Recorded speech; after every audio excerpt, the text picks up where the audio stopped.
Recording in progress. हम्म,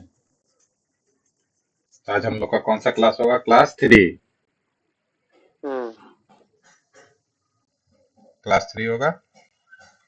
हम्म आवाज clear है मेरा? डन डन बिल्कुल। स्क्रीन क्लियर है? कोई ब्लरी व्लरी का शिकायत नहीं ना? ना ना ना। हाँ ठीक है। अब आओ देखते हैं कि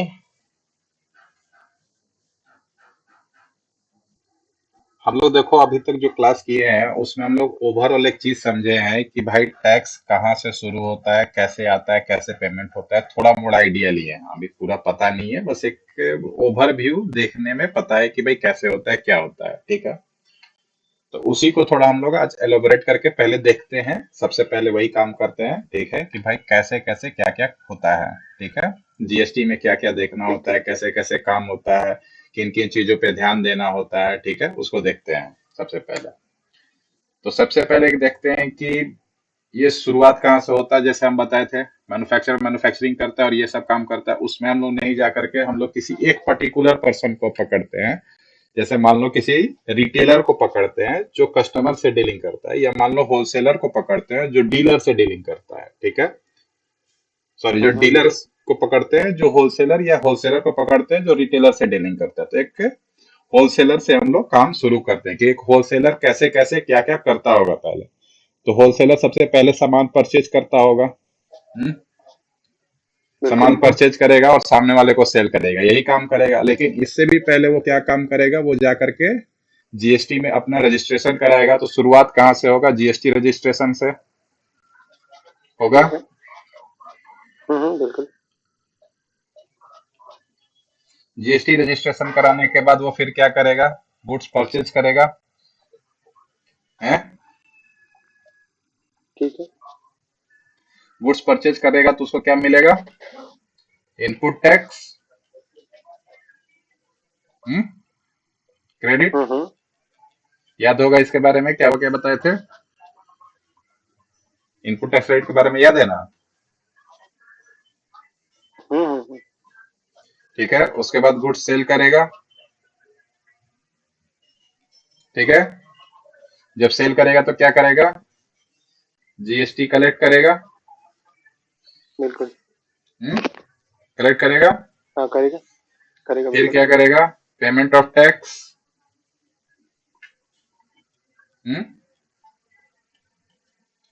पेमेंट ऑफ टैक्स करेगा। हम्म कैसे करेगा? ठीक है। इन दोनों को, यानी कि जो जीएसटी कलेक्ट किया उसमें से माइनस करेगा इसको। ठीक है, वही अमाउंट इसको यहाँ पे कर पे देगा। करेगा। हाँ बिल्कुल हम्म बिल्कुल। जो डिफरेंस इसके होगा पे बाद कर देगा। काम क्या खत्म हुआ? नहीं हुआ। उसके बाद आता है रिटर्न फाइल करेगा, जो गवर्नमेंट मैंडेट करती है। ठीक है, कि आपको रिटर्न फाइल करना होता है। रिटर्न फाइल क्या होता है, कैसे होता है, क्या क्या काम करते हैं, वो रिटर्न फाइल के पूरे सेक्शन में हम लोग पढ़ेंगे। ठीक है, अभी जो सबसे पहले हम लोग देख रहे हैं कि एक ओवरऑल आइडिया ले रहे हैं कि क्या क्या हम लोग को पढ़ना है। ठीक है, तो ये मोटा मोटी यहाँ से क्लियर हुआ चीज? हम्म हुआ। अब आओ इसको देखते ठीक है। हैं हाँ पूरा और अच्छा से देखते हैं, मतलब थोड़ा और इसको एलोबरेट करने का कोशिश करते हैं। हम्म ठीक है। तो स्टार्टिंग में हम क्या बोले? जीएसटी का रजिस्ट्रेशन कराएगा। हम्म ठीक है। उसके बाद वो क्या करेगा? प्रोडक्ट को परचेज करेगा, जो तुमको बताया अभी। हम्म उस पे वो क्या करेगा? एक इनवॉइस जनरेट करेगा। नीड इनवॉइस होगा, मतलब कि जब भी वो परचेज करने जाएगा उसको एक प्रॉपर इनवॉइस चाहिए होगा, क्योंकि अगर इनपुट टैक्स क्रेडिट उसको चाहिए तो उसको किसी ऐसे पर्सन से लेना होगा जो कि वो प्रॉपर इनवॉइस जारी करता हो, यानी कि देता हो। ठीक है, अब वो क्या करेगा? बिल्कुल। उसको लेकर के सामान को अपने पास ले आएगा और फिर मार्केट में सेल करेगा। जब सेल करने जाएगा तो उस समय, यानी कि सप्लाई ऑफ गुड्स जब देने जाएगा, तो उस समय उसको क्या क्या ध्यान रखना होगा जब वो सामान देने जाएगा? पहला, प्लेस ऑफ सप्लाई, किस जगह पे वो दे रहा है सामान, उसको खुद देखना पड़ेगा, क्योंकि वो उसका पूरा का पूरा चीज उसको मेंशन करना होगा। अगर इंटर स्टेट सेल कर रहा है तो उसको पूरा का पूरा डिटेल देना पड़ेगा। कि भाई कहाँ पर ये सामान डिलीवर हो रहा है विथ स्टेट कोड, जो तुमको बताए थे कि देना कंपलसरी होता है अगर इंटर स्टेट में अगर आप कर रहे हैं तो। हम्म, हम्म, हम्म, टाइम ऑफ सप्लाई किस टाइम पे आप कर रहे हैं वो देखना होगा, उसी के अकॉर्डिंग से आप क्या करेंगे अपना रिटर्न फाइलिंग, और ये जो भी आपका इनपुट टैक्स रेट या आउटपुट टैक्स जो भी ऑनवर्ड आप कर रहे हैं तो उसके चलते जो कलेक्ट टैक्स कर रहे हैं वो गवर्नमेंट का टाइमिंग सब कुछ होगा, वो बहुत डिपेंड करेगा टाइमिंग पे आप कब कर रहे हैं इससे। ठीक है। ठीक है।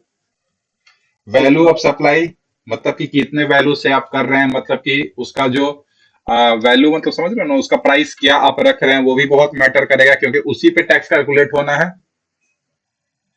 ठीक है। हम्म, हम्म। उस पर ठीक है। इन सारे चीजों को ध्यान में रखते हुए वो एक इनवॉइस इशू करेगा अपने तरफ से, जो तुमको इनवॉइस का टोटल हम डिटेल बताए थे उस दिन क्लास में, कि इनवॉइस क्या होना चाहिए, कैसा होना चाहिए, किस फॉर्मेट में होना चाहिए, ये सब कुछ बताए थे, क्या क्या कंटेंट उसमें मस्ट इंक्लूड होना चाहिए। बिल्कुल। और वो इनवॉइस जो करेगा वो जीएसटी चार्ज करते हुए करेगा। हम्म, ठीक है। बिल्कुल करेगा। जब पेमेंट आएगा बारी टैक्स का पेमेंट करने का, तो वो क्या करेगा जो जीएसटी कलेक्ट किया है यानी कि जो चार्ज करके वो इनवॉइस के थ्रू जीएसटी टोटल कलेक्ट किया उसमें से माइनस करेगा अपना आईटीसी, अपना इनपुट टैक्स करेगा, हाँ, रेट। इनपुट ठीक टैक्स। है। और बिल्कुल माइनस करके क्या कर करेगा देगा। नेट पेमेंट टू गवर्नमेंट को पेमेंट कर देगा। ठीक है। पेमेंट।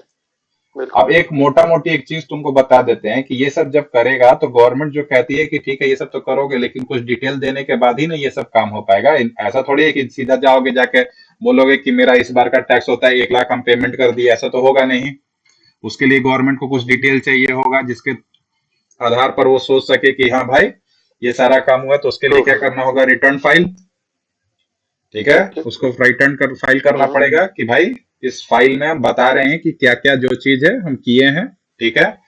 तो ये वाले सप्लाई के लिए यानी कि परचेजिंग ऑफ प्रोडक्ट्स के लिए, ठीक है, जो आप परचेज करते हैं सामान यानी इनपुट टैक्स क्रेडिट जो लेते हैं उसके लिए आपको भरना पड़ता है GSTR 2।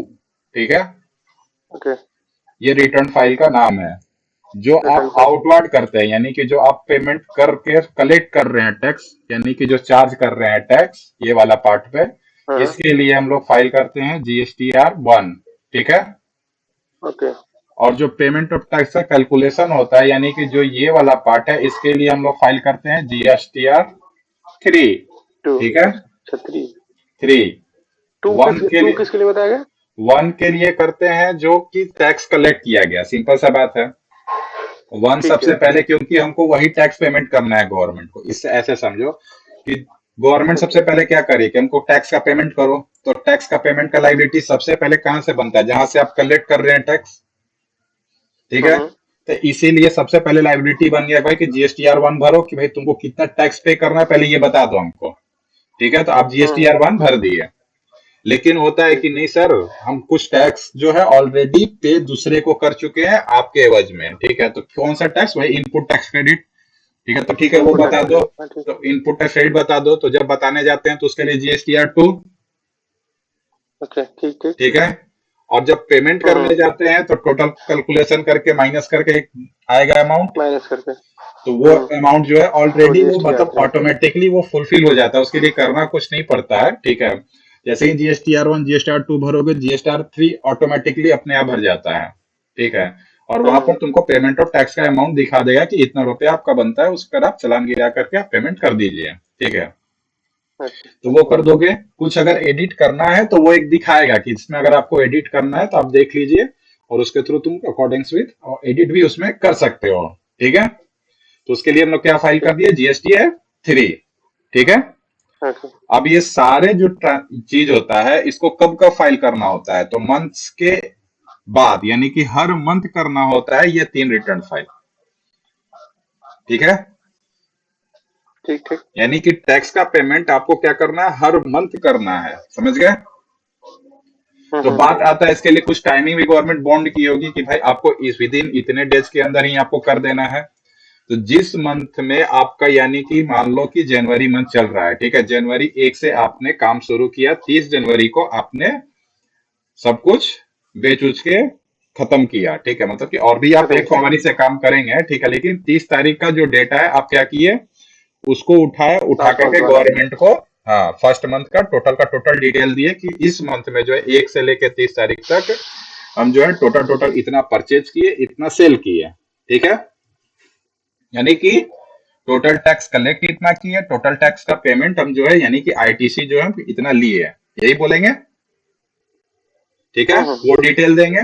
तो होता है कि वो 30 तारीख के बाद जो डेट आएगा उसमें कितना दिन का आपको पीरियड मिलेगा कि आप वो चीज कर सकते हैं। तो 30 तारीख के बाद आपको GSTR 1 फाइल करने का, यानी कि गवर्नमेंट को ये बताने का कि आप जो है कितना टैक्स कलेक्ट किए हैं, ठीक है। वो बताने के लिए आपको जो है कितना कौन सा फाइल करना पड़ेगा, GSTR 1 with in 11 days, with in 10 days actually, लेकिन वो तारीख 11 हो गया, ठीक है। यानी कि वो 1 तारीख से शुरू होता है, ठीक है। 1 तारीख से 10 तारीख तक आपको वो समय मिलता है पेमेंट करने के लिए, ठीक है। मतलब कि पेमेंट करें, वो कैलकुलेट करने के मतलब आपको GSTR 1 फाइल करने के लिए, ठीक है। GSTR 2 जब आता है, ठीक है, तो उसको कब तक डेट मिला हुआ है, 15 तक, ठीक है। और जो GSTR 3 है वो मिला हुआ है डेट 20 तक, ठीक है। कि आपको ये 3 डेट दिया हुआ है, समझ में आ रहा है। GSTR 1 10 तारीख तक, GSTR 2 15 तारीख तक, GSTR 3 30 तारीख तक, सॉरी 20 तारीख तक, ठीक है। जस्ट उसके अगले मंथ में, जिस मंथ में आपका जीएसटी मतलब पहले मंथ आपका क्लोज हुआ, उस क्लोजिंग से आपको 10 दिन के अंदर, 15 दिन के अंदर और 20 दिन के अंदर आपको जो है ये 3 रिटर्न फाइल करना होता है। उसी सीरीज में GSTR 1, GSTR 2, GSTR 3।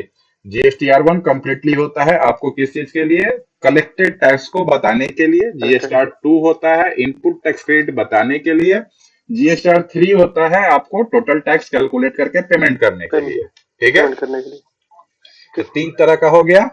तो हर मंथ करना है, और एक रिटर्न जो है आपको एनुअली फाइल करना है, ठीक है, कि आप टोटल पूरे ईयर में क्या किए हैं। तो वो भी ज्यादातर केस में ऑटोमेटिकली वो फुलफिल पूरा अपने आप हो जाता है, क्योंकि आपने सारा कुछ मंथली डेटा दे ही रखा है, ठीक है। उस हिसाब से आप फाइल कर दीजिए। अगर किसी प्रकार का कुछ चेंजेज है तो आप उसमें कर सकते हैं, और एक फाइनल रिटर्न आप जो है फाइल करके अगर किसी प्रकार का कोई टैक्स लायबिलिटी और जनरेट होता है तो आप वो पे कर सकते हैं, ठीक है। ठीक, समझ गए। तो GSTR 1, GSTR 2, GSTR 3 और GSTR 9, ये 4 आपको फाइल करना होता है।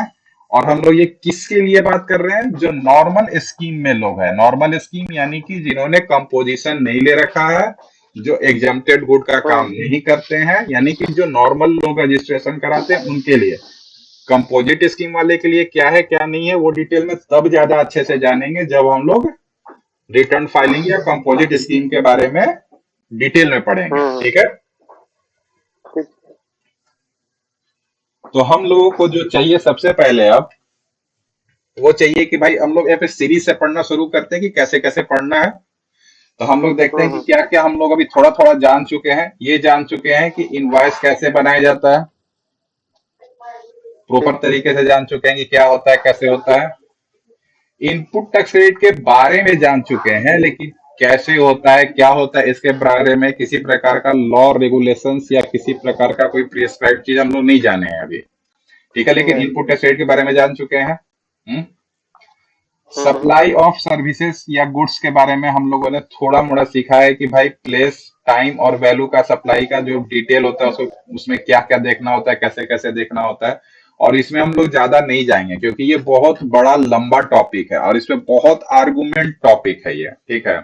ये हुआ तो क्या होगा, वो हुआ तो क्या होगा, तो इसमें हम लोग ज्यादा नहीं जाएंगे। ये आप जब काम करना शुरू करेंगे तो उस समय जो आपको कॉन्सिक्वेंसेज आएगा तो आप उस कॉन्सिक्वेंसेज के हिसाब से उसको रीड कीजिए, उसको उस हिसाब से फॉलो कीजिए, ठीक है।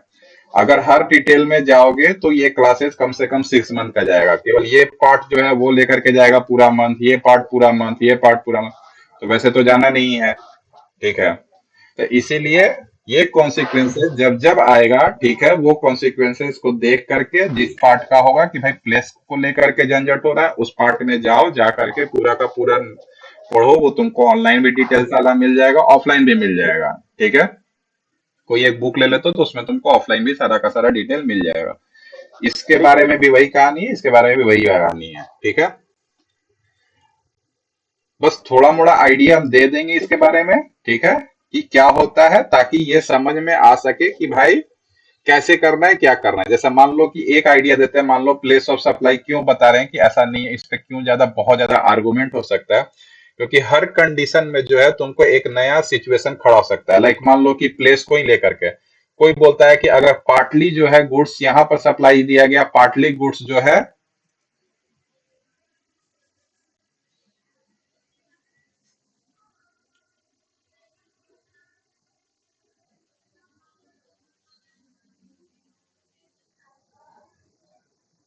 कहाँ गया भाई?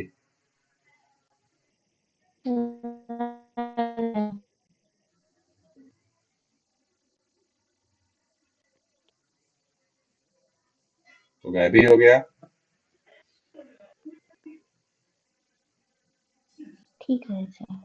আমার সাথে ওরকম বললো, ওরকমই হয়। हाँ, आ गया।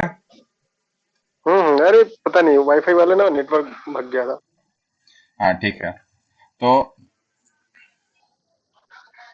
अब जैसे मान लो कि प्लेस ऑफ सप्लाई के बारे में थोड़ा सा तुमको हम आइडिया ये देते हैं कि इस पर आर्गुमेंट क्या क्या और कितना बड़ा हो सकता है। कि मान लो कि कोई बोला, ठीक है, कि ये केस होता है, एक केस ऐसा है कि जिसमें कि एक सप्लायर जो है, ठीक है, गुड्स रिसीव कर रहा है खुद के पास, कहाँ कहाँ से, विद इन द स्टेट और आउट ऑफ द स्टेट। तो उसका कैलकुलेशन कैसे होगा, और खुद भी क्या कर रहा है कि विद इन द स्टेट और आउट ऑफ द स्टेट वो क्या कर रहा है, सप्लाई कर रहा है, ठीक है। तो उसका कैलकुलेशन कैसे होगा, ठीक है। तो ये सब समझने के लिए तुम अगर जाओगे तो हर चीज पे बहुत बड़ा बड़ा जो है आर्गुमेंट होना शुरू हो जाएगा कि भाई इस केस में क्या करना है, उस केस में क्या करना है। तो उसके लिए प्रॉपर तुमको डिटेल दिया हुआ है। उसके लिए तुम ऑनलाइन भी देख सकते हो, वो केस अपना डालो कि क्या केस है, उसके हिसाब से उसको देखो। जो इम्पोर्टेंट इम्पोर्टेंट केस है, दो चार पांच, वो हम तुमको बता देंगे, ठीक है, जो हमेशा फेस करते रहना पड़ता है। लाइक जो हमेशा फेस करते रहना होता है कि भाई हम खुद डिस्ट्रीब्यूटर हैं, या मतलब कि सामान रिसीव करने वाले और सामान देने वाले हैं, मतलब कि आउट ऑफ द स्टेट। तो उस केस में दोनों कंडीशंस काफी पॉपुलर है, वो बहुत नॉर्मल केस है, ठीक है। तो उसमें क्या होगा, लेकिन जहां पर बात आ जाएगा कि भाई पार्टली आपको, लाइक पार्टली आप गुड्स भी रिसीव कर रहे हैं, पार्टली सर्विस भी रिसीव कर रहे हैं, लाइक अदर स्टेट से आपको जो है सामान आता है और अदर स्टेट जो है ट्रांसपोर्ट से भेजता है। तो उसमें आप गुड्स भी रिसीव कर रहे हैं और सर्विस भी रिसीव कर रहे हैं। तो उस केस में क्या होगा, ठीक है। इसी तरह से अगर आप सामने वाले पार्टी को, जैसे मान लो कि गुड्स जो है आप अदर स्टेट में भेज रहे हैं, ठीक है, और वो जब भेज रहे हैं तो उसके बाद क्या होता है कि सामने वाला पार्टी जो है थ्रू ट्रांसपोर्टेशन आप उसको भेज करके रिसीव करवा रहे हैं। तो आप भी क्या कर रहे हैं, थोड़ा सा गुड्स सप्लाई कर रहे हैं, थोड़ा सर्विस सप्लाई कर रहे हैं। तो उस केस में क्या होगा, तो हम लोग उस चक्कर में ज्यादा नहीं जाएंगे। क्यों नहीं जाएंगे, क्योंकि उससे क्लास बहुत लंबा होगा और हम लोगों को ये सिचुएशन जो है बहुत नॉर्मल सा चीज है। जब डे टू डे लाइफ में वो चीज आएगा ना, बहुत इजिली हैंडल हो जाएगा, ठीक है ना। उसके लिए कोई इतना टेंशन नहीं लेना है कि वो कैसे करना है, क्या करना है। वो जैसे ही प्रैक्टिस में आएगा हल्का फुल्का, वो तुमको इजिली हैंडल हो जाएगा, ठीक है। टाइम ऑफ सप्लाई में भी सेम सिचुएशन हो सकता है कि मान लो कि 30 डेट आ गया, रिटर्न फाइल का समय आ गया, तुम सामने वाले को सप्लाई दे चुके हो लेकिन पेमेंट नहीं रिसीव हुआ। उस केस में क्या करोगे, सिचुएशन हो सकता है ना। लेकिन तुमको 1 तारीख के बाद से मतलब डेट चेंज हो जाएगा, तो तुमको 30 तारीख तक का सारा डिटेल देना होगा कि भाई हम गुड्स जो है ट्रांसफर कर चुके हैं, बिल इशू कर चुके हैं, लेकिन पेमेंट नहीं आया। तो क्या केस होगा, ठीक है। तो टाइमिंग भी बहुत मैटर करता है, वैल्यू भी बहुत मैटर करता है, क्योंकि कितना वैल्यू लिखे। मान लो कि कुछ ऐसा केस हुआ जिसमें कि तुमको कोई चीज इंटरेस्ट पर बेचा गया है, ठीक है। मान लो कि तुम उसको जो है ईएमआई पर सामान दे चुके हो, ठीक है, और वो सामान जो है तुमको पार्टली रिसीव होता है पैसा उसका। तो उसका टैक्सेशन कैसे होगा, क्या होगा, तो वो सारा ये केस मैं में, पूछने वाला था कि ईएमआई वाला क्या होगा।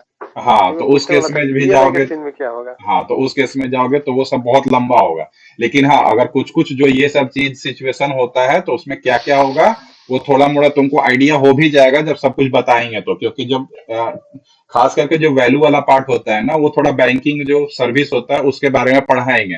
तो वो कैसे मैनेज करती है, क्या करती है, उससे तुमको आइडिया थोड़ा हो जाएगा। और यहाँ पर भी जब नॉर्मल स्टेज में काम करते रहोगे तो तुमको समझ में आएगा कि ईएमआई वाले सिचुएशन में भी क्या हो सकता है, ठीक है।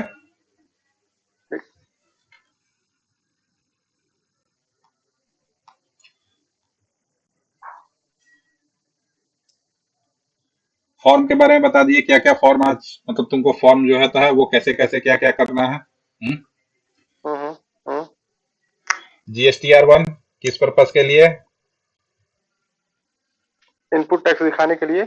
नहीं, GSTR1 हाँ, टैक्स कलेक्ट जो किया है यानी कि सॉरी, गुड्स हाँ, ऑनवार्ड्स के बिल्कुल लिए, बिल्कुल जो बिल्कुल आप सामान सामने बिल्कुल वाले को बिल्कुल बेचे हैं, क्या बोलेंगे? बेचे गुड्स उसके लिए, ऑनवार्ड्स के लिए, ठीक है। बिल्कुल। टू तो जो फिर भी है, टू तो उसके लिए था ना, हाँ, टू है इनपुट टैक्स रेट को बताने के लिए यानी कि गुड्स इनवार्ड के बताने के लिए। लिए, ठीक है, डिटेल हम्म, बताने के लिए। GST3 टोटल टैक्स कंप्यूटेशन के लिए, GSTR4 sorry GSTR9 annual return file करने के लिए, ठीक है। फाइल करने के लिए, बिल्कुल। तो टोटल हम लोग कितना रिटर्न फाइल करेंगे? 12 इंटू 3 36 और प्लस में 1 37 रिटर्न टोटल फाइल होगा इसमें, GSTR में, हम्म, समझ रहे हो ना। लेकिन ये सुनने में हाँ बहुत हाँ, बड़ा बिल्कुल लगता है, बिल्कुल। लेकिन ऐसा कुछ है नहीं, क्योंकि GSTR1 और GSTR2 भी भरना कोई बहुत बड़ा बात है नहीं।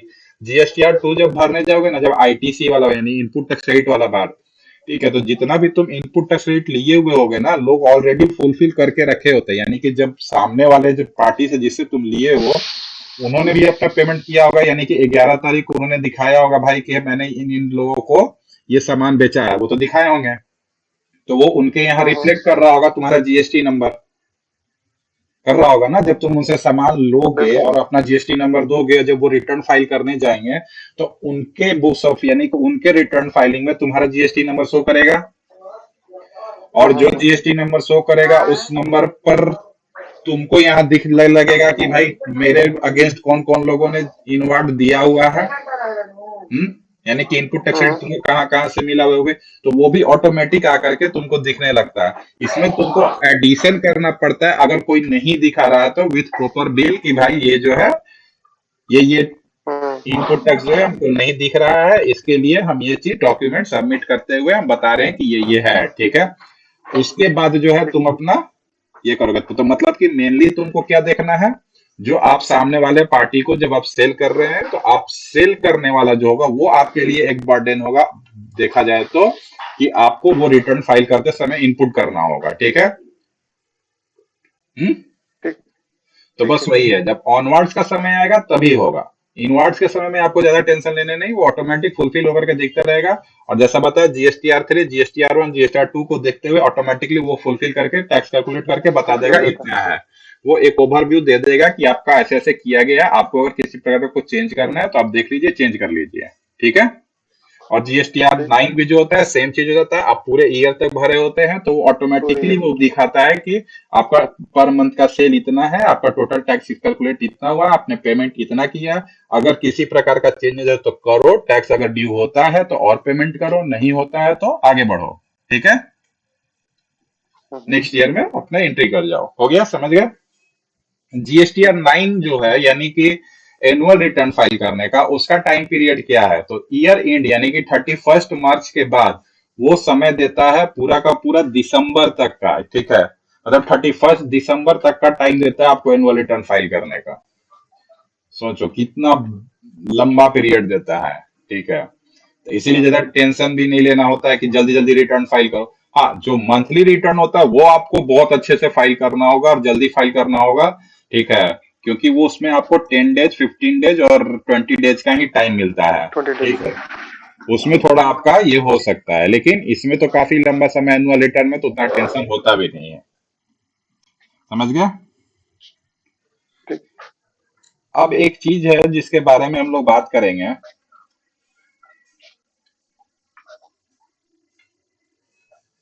ये एक वर्ड है जिस पर मतलब हम लोग को चर्चा करना पड़ेगा, क्योंकि ये भी जो चीज है वो आपको हर बार अब मिलने वाला है, ठीक है। और कई जगह हम उसको छोड़े हुए हैं क्योंकि वो चीज हम अभी बताए नहीं है, तो उसके बारे में हम जो है अभी बताने वाले हैं, ठीक है। देखो, किसी किसी केस में होता क्या है ना, कि गवर्नमेंट कहती है, देखो एक्चुअली जनरल केस में क्या होता है पहले उसका थोड़ा समझ लेते हैं,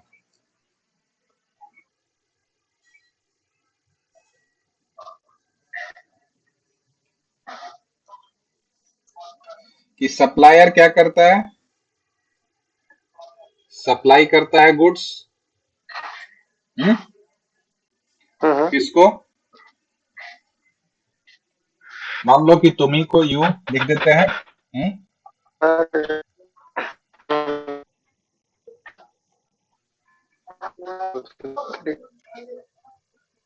ठीक है। सप्लायर करता है क्या है, हम्म, तुमको गुड सप्लाई करता है, लेकिन जो टैक्स पेमेंट करता है वो ये करता है, जो सप्लाई कर रहा है गुड, गवर्नमेंट को। टैक्स पेमेंट का। हम्म। लेकिन इसमें बोलती है गवर्नमेंट कुछ कुछ केसेस में कि आप एक काम कीजिए कि ये तो कर रहा है लेकिन पेमेंट जो टैक्स का है ना वो आप कीजिए।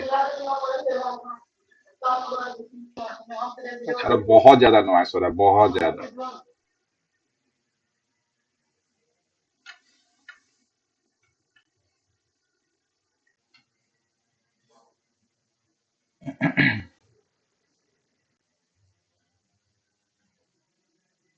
तो कुछ कुछ केस में गवर्नमेंट क्या बोलती है कि अब आप जो है खुद पेमेंट कीजिए टैक्स का, यानी कि एज ए मतलब कि आप सप्लायर का जो चीज है आप पेमेंट कीजिए।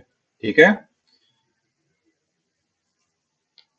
और ये जो पेमेंट होगा इसी को कहा जाता है क्या, ये जो पेमेंट हुआ इसको क्या कहेंगे, कोई आइडिया है? नहीं आइडिया होगा। Reverse charge. ठीक है, रिवर्स चार्ज मैकेनिज्म।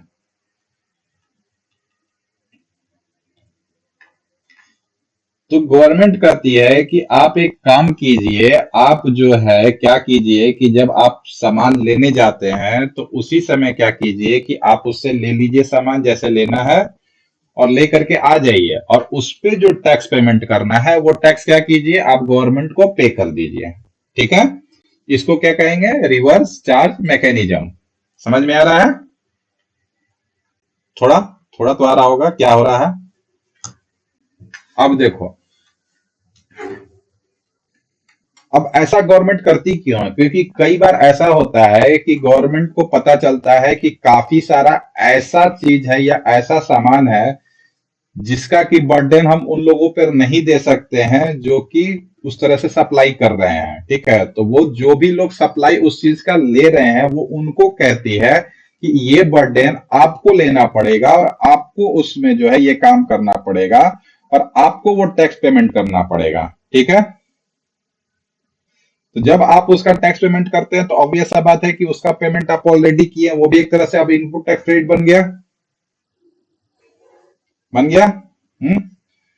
तो होता है कि इनपुट टैक्स क्रेडिट ठीक है बन गया, यानी कि जब हम किसी से मान लो कि 1000 का सामान लिए, लेकर के उस पर 180 रुपीज जो टैक्स बना वो उठा करके गवर्नमेंट को पे कर दिए। जैसे ही पे किए वो मेरा क्या बन गया, 180 रुपीज इनपुट टैक्स क्रेडिट।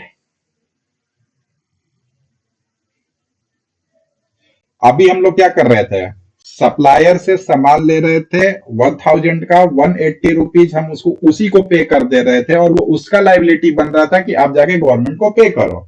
लेकिन इस केस में क्या हो रहा है कि आप जो है उससे ले रहे हैं, गवर्नमेंट को टैक्स पे कर दे रहे हैं, अल्टीमेटली गवर्नमेंट को उस पर सामान पर टैक्स मिल गया। समझ में आ गया? आपको इनपुट टैक्स क्रेडिट कैसे मिलता है, जब आप 1000 का सामान लेते हैं 180 सप्लायर को पेमेंट करते हैं। ठीक है। वो 180 उठा करके गवर्नमेंट को पे कर देता है, इसीलिए आपको उस 180 का टैक्स क्रेडिट मिलता है। यानी कि अल्टीमेटली क्या हो रहा है कि गवर्नमेंट जो है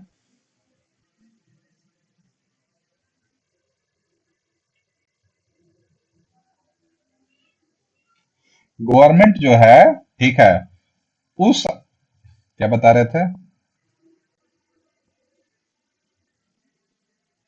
हाँ गवर्नमेंट जो है उस पर वो क्या कर रही है, वो ले रही है उस अमाउंट ऑफ टैक्स को और लेकर के आपको क्या कर रही है, उसका इनपुट टैक्स रेट दे रही है। ठीक है।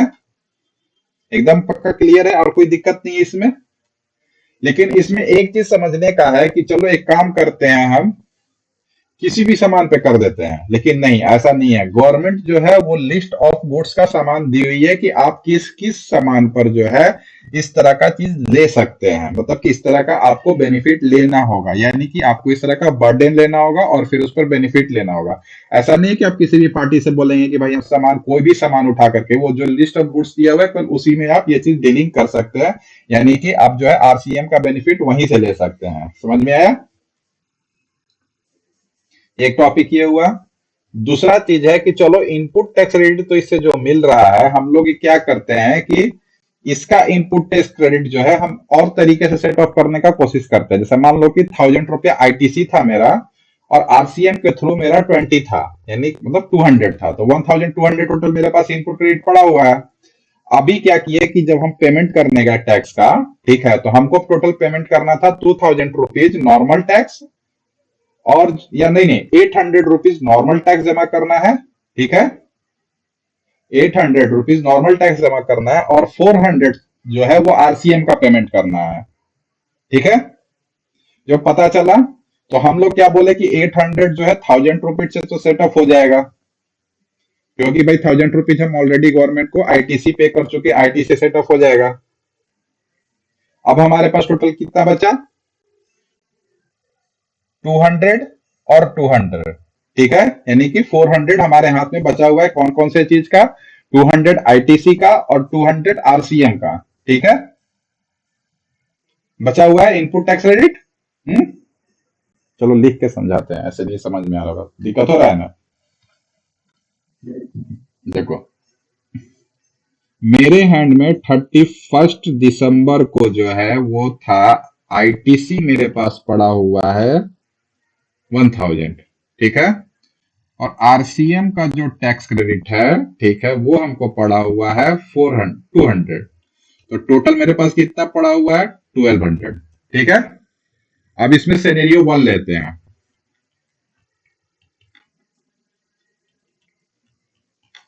अब सिनेरियो 1 में है कि आपको जो है टैक्स पेमेंट करने का, यानी कि जो आप जीटीआर 1 यानी कि जीएसटीआर 1 आप जो फाइल किए उसमें आपने दिखाया कि इस बार मेरा लायबिलिटी जो है बनता है कितना,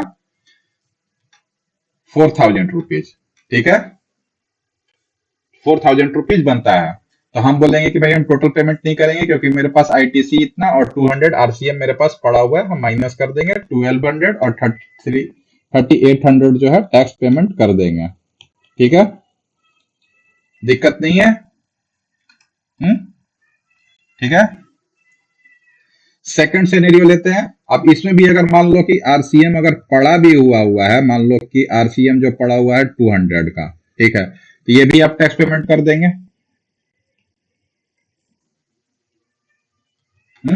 इस बार का आरसीएम मान लो कि 200 का है कि भाई आपको पेमेंट करना, आप पेमेंट कर देंगे। अब सिनेरियो 2 लेते हैं। सिनेरियो 2 में देखते हैं कि भाई इस बार जो हमको टैक्स है वो पे करना पड़ेगा, मान लो कि 1000 का, और आरसीएम मेरे पास जो पड़ा हुआ है, मतलब आरसीएम जो पेमेंट करना है वो पे करना है 200 का, ठीक है, हमारे पास 1200 है, 1200 है ना यहाँ पे।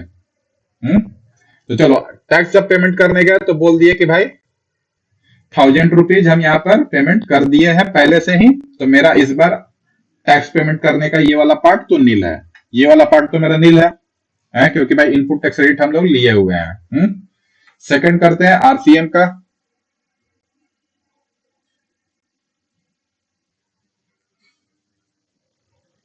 सेकंड किए आरसीएम का, तो आरसीएम को क्या आरसीएम से माइनस यहां पर कर सकते हैं कि भाई हम आरसीएम पहले से 200 का पे कर चुके हैं, तो वो बोलता है नहीं नहीं कर सकते हैं, क्योंकि बोलता है कि अगर आपको इसका आईटीसी चाहिए, यानी कि इनका अगर आपको ये वाला इनपुट टैक्स आपको चाहिए इसके अगेंस्ट में, तो ये आप पहले पे कीजिए तब ये आईटीसी में कन्वर्ट होगा। समझ में आया? ये आपको पहले पेमेंट करना होगा, यानी कि आप इस आरसीएम को आप सेट ऑफ नहीं कर सकते, यानी कि आरसीएम का जो टैक्स पेमेंट करना होता है ना, वो आप किसी भी टैक्स पेमेंट से उसको सेट ऑफ नहीं कर सकते हैं, उसको पेमेंट करके दूसरे में सेट ऑफ कर सकते हैं। अब समझ में आया? देखो जनरली होता भी क्या है, चलो तीसरा सिनेरियो एक लेते हैं पहले। सिनेरियो 3, इसमें बोलते हैं कि 1100 जो है टैक्स पेमेंट करना है, ठीक है, और आरसीएम का पेमेंट जो करना है वो 200 करना है, ठीक है। तो जब आर इसका पेमेंट करने गए, यानी कि इसका जब पेमेंट करने जा रहे हैं नॉर्मल पेमेंट, तो इसमें हम लोग बोल रहे हैं कि मेरे पास आईटीसी कितना पड़ा हुआ है, 1000 रुपीज पड़ा हुआ है, तो ये माइनस कर दिए। अब मेरे हाथ में कितना पेमेंट करना है, 100। लेकिन आरसीएम का क्रेडिट मेरे पास कितना पड़ा हुआ है पिछले में, 200 रुपीज आरसीएम का क्रेडिट। तो इसको भी हम लोग माइनस कर सकते हैं, तो 100 यहाँ पर माइनस करके यहाँ पे नील कर दिए। अभी हमारे हाथ में पड़ा हुआ है आरसीएम 100 पड़ा हुआ है। बोले कि भाई आरसीएम, लेकिन इस बार जो हमको अब पेमेंट करना है वो मेरे लिए है 200, ठीक है। इस बार तो 200 पे करना है, तो हम एक काम करते हैं, ये 100 वाला इसमें माइनस कर लेते हैं, माइनस कर लेते हैं। तो बोलता है गवर्नमेंट नहीं, ये नहीं कर सकते हैं, आपको इसका क्रेडिट चाहिए ना, आप एक काम कीजिए, इसको पेमेंट कर दीजिए, ठीक है, इसको गवर्नमेंट को, और इसको उठा करके ना इसमें अब जोड़ दीजिए, 300 हो जाएगा, ठीक है। तो नेक्स्ट मंथ में अब आपका आरसीएम क्रेडिट कितना हो गया, 300। अब समझ में आया। और अगले मंथ अगर आपका टैक्स जो है मान लीजिए कि आता है 3000 रुपीज, नॉर्मल टैक्स जो होता है, तो उसमें से आप ये 300 पूरा का पूरा माइनस कर लीजिए, वहां हम अलाउ कर देंगे, ठीक है। लेकिन अगर उसमें भी मान लीजिए कि आपका अगर आरसीएम फिर से खड़ा होता है और उससे आप अगर आरसीएम को सेटअप करने जाइएगा तब नहीं अलाउड होगा। समझ में आ गया। देखो एक्चुअली सिंपल केस में भी यही होता है, सामने वाले पार्टी को हम पेमेंट कर देते हैं टैक्स, वो उठा करके गवर्नमेंट को पे करता है, तब ना हमको इनपुट टैक्स क्रेडिट मिलता है। अभी तक तो हम लोग यही समझे हैं। तो आरसीएम को भी अगर इनपुट टैक्स लेना है तो ऑब्वियस बात है कि पहले उसको पेमेंट गवर्नमेंट के पास जाना चाहिए, फिर मिलेगा। समझ में आ रहा है लॉजिक अब।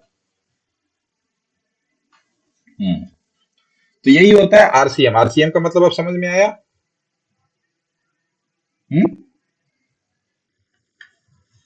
तो सिंपल सा केस इसमें क्या है कि आरसीएम जो होता है वो सेल्फ पे करना पड़ता है गवर्नमेंट को। दूसरा सेटअप एज क्रेडिट जो होगा ओनली विथ नॉर्मल टैक्सेशन।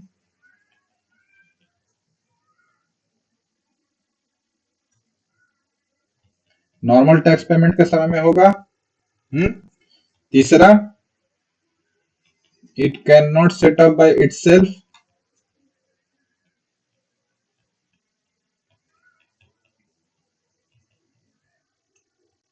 समझ में आया, ठीक है। अच्छा ये वाला जो आज जैसे आरसीएम हुआ कि 200 रुपीज आरसीएम हुआ था, तो आरसीएम आखिर ये कैलकुलेट कैसे होता है? और वो नॉर्मल सा चीज है, जैसे मान लो कि 1000 रुपीज का पहले तुम क्या करते थे, 1000 का तुम सामान लेता था, उस पर 18% गवर्नमेंट टैक्स चार्ज करती थी, तो तुम उस पर 180 जोड़ करके सामने वाले पार्टी को 1180 पे करता था। बिल्कुल ठीक है। तो ये बोल रहा है 180 किसको पे करना है, अब उसको नहीं पे करना, सीधा गवर्नमेंट को पे कर देना है। ठीक है। तो ये टैक्स रेट कौन निर्धारित कर रहा है, गवर्नमेंट है, गवर्नमेंट कर रहा है। ठीक है। तो इसी के लिए वो जो लिस्ट ऑफ गुड्स का आइटम जो दिया हुआ है ना कि कौन कौन सा चीज है जो आरसीएम में आता है, ठीक है, उसके लिए सारा का सारा टैक्स रेट दिया हुआ है, उस रेट पर ही करना है। ठीक है। वो टैक्स रेट क्या है, कितना है, वो तुमको वही बात आता है कि वो टाइम टू टाइम तुमको चेंज भी होता है, टाइम टू टाइम।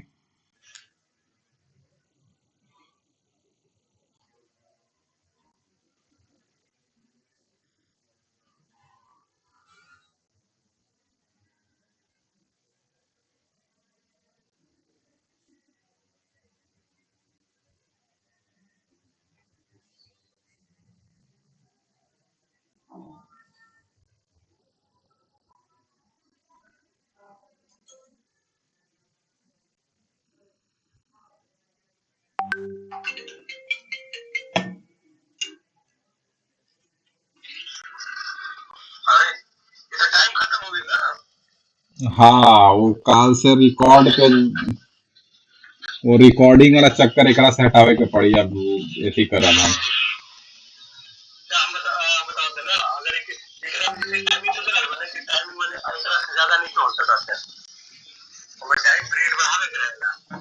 हाँ, तो पैसा खर्चा करेगा पड़े।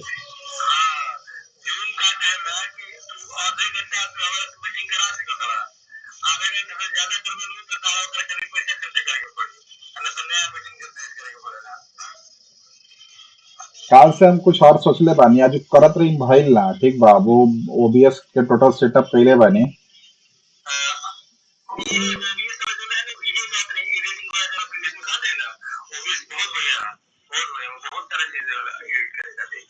तो ये ओबीएस में कइले बानी सारा का सारा कइनी लेकिन आज हमार मतलब इंटरनल जोन कैमरा बना वो कामे ना करत रहे ये चलते देख पूरा का पूरा सेटअप पहले बानी है जा लेकिन दिक्कत ई बा कि मतलब